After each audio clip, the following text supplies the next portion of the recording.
तो मैं ऐसा ही था, एकदम इसी की तरह था, इतना ही हाइट, इतना ही वेट, एकदम इसी ऐसा है लड़का, उसी प्रकार से मैं था। आज भले बदल गया, मैं सब कुछ बदल गया, हाइट बदल गई, वेट बदल गया, रेट भी बदल गया, सब कुछ बदल गया। लेकिन मैं उस बच्चे को देखा तो मुझे अपना बचपन याद आ गया कि 2003 में जब हम लोगों को पता चला कि मऊ में एक रैली है और जो कि बाबूजी से संपर्क टूट चुका था। उस समय मोबाइल फोन नहीं था, टेलीफोन बहुत कम जगहों पर एक्सचेंज के तौर पर, पीसीओ के तौर पर लगा हुआ था।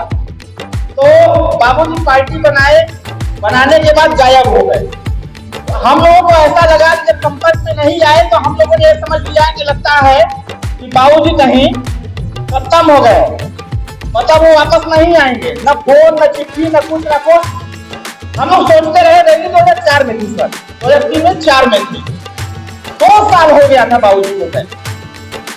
2002 को बाबूजी ने पार्टी बनाया।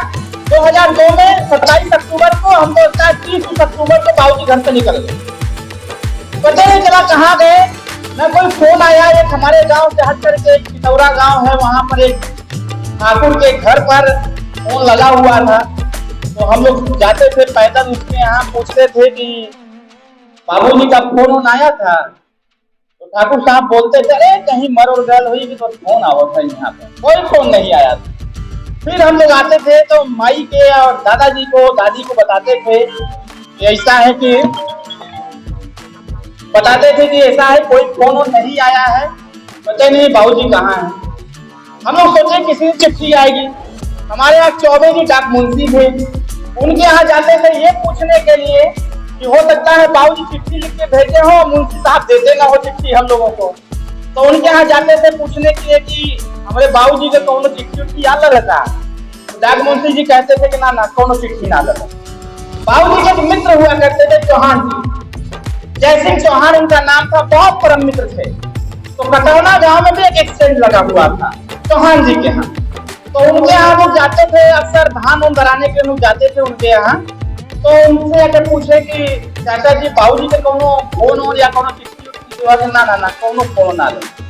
जब हर जगह से हम लोग हार गए तो हम लोगों ने एक मन का ऐसे इमेजिनेशन आया कि लगता है कि कोई सूचना नहीं आ रही, कोई फोन नहीं आ रहा है, तो हो सकता है कि क्योंकि दुर्घटनाएं सड़क पर हो जाती हैं, बहुत सारी चीजें होती हैं, हो सकता है बाबूजी अब धरती पर नहीं रहे।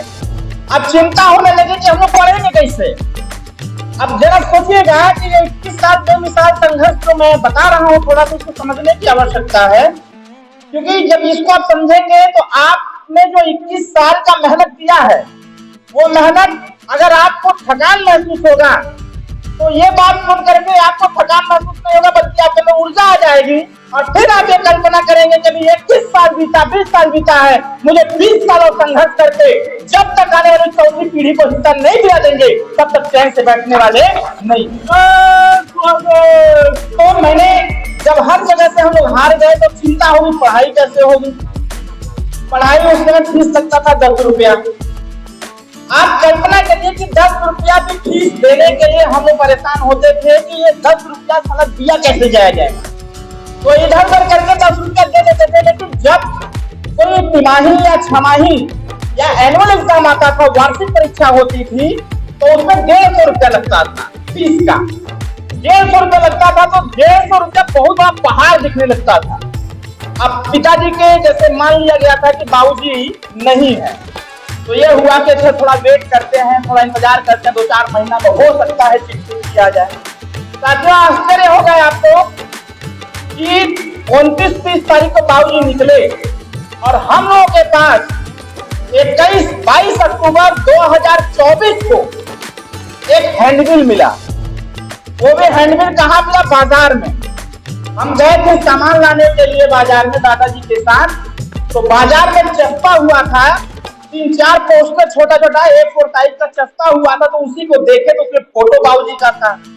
तो मैं दादाजी का हाथ पर लेके गया हूँ कि बाबूजी देखिए ये बाबूजी हैं। तो क्या कहा खम्मा पर? हम कहना फोटैया में बाबूजी हैं। तो बाबूजी के इसरवा जिंदा है कहाँ बही? मेरे दादाजी ने कहा इसरवा जिंदा है कहाँ बही? अब मैं उसको धीरे से जो उखाड़ा और उखाड़ करके हमसे दोनों देख लेंगे तो मरबो करेंगे हमको। तो मैं धीरे से उसको उखाड़ करके जेब में रखा और बस मुझे ये घबराहट हो रही थी कि बाबूजी साइकिल थोड़ा तेज चला, दादाजी साइकिल तेज चलाने और मैं जल्दी से घर पहुंच जाऊं। ये बात मैं माताजी को दादी को बता दूं कि बाबू भी दिखा। घर गए तो मैं अपने माताजी से दादी से बताया। बड़े पिताजी थे, उनको बुलाया गया क्योंकि पूरे परिवार में वही एक गार्जियन के तौर पर थे। उनको बुलाया गया हो कि कहाँ पड़ेगा, जनपद मऊ कहाँ पड़ेगा। तो कुछ लोगों से पूछा गया तो वो कहे बड़ा दूर बा, यहाँ से 300 किलोमीटर दूर बा। चले के बाद कुछ हो जाए, चले के बाद जैसे मैं क्यों कह रहा हूँ, मैंने बहुत नारा लगाया है। अब खुशी इस बात की हो रही थी कि मतलब रैली है वहां चलना है। नेता जी का पोस्टर देखे तो पहली खुशी थी कि बाबू बड़े जिंदा हो, पहली चीज। दूसरी चीज ये कि घर से निकले हैं तो कुछ अच्छा किए होंगे, चलिए चलते हैं, देखा जाए वहां कैसा होता है। ये हुआ कि साइकिल से मऊ चला जाए। अब रास्ता ठीक हो गया है, अब रास्ते थोड़ा अच्छे बन गए हैं। नहीं तो पहले बनारस जाना पड़ता था, बनारस से फिर सैदपुर होते हुए ऐसे ऐसे करके फिर मऊ आना पड़ता था, या फिर आजमगढ़ होते हुए मऊ आना पड़ता था। अब तो बहुत सारे रास्ते बन गए हैं। अब अगर सुबह सो के उठ रहे हैं बनारस, यहाँ अगर चरखड़ा कार्यालय तो माई के फोन हो जाएगा, माई चाय बनावा आवत है, तो चाय बनते बनते बनारस से चरखड़ा हाजिर हो जाएंगे। ऐसा रास्ता बन गया है। हम लोगों ने तय किया, गांव के लड़के सब थे, सब लोगों ने तय किया, हमारे गांव की महिलाओं ने तय किया, बुजुर्गों ने तय किया कि ऐसा हो कि नेतवा करत का हो, चल के देखे के चाहत था कि सर्वा, मतलब हमारे गांव की भाषा थी बनारस की।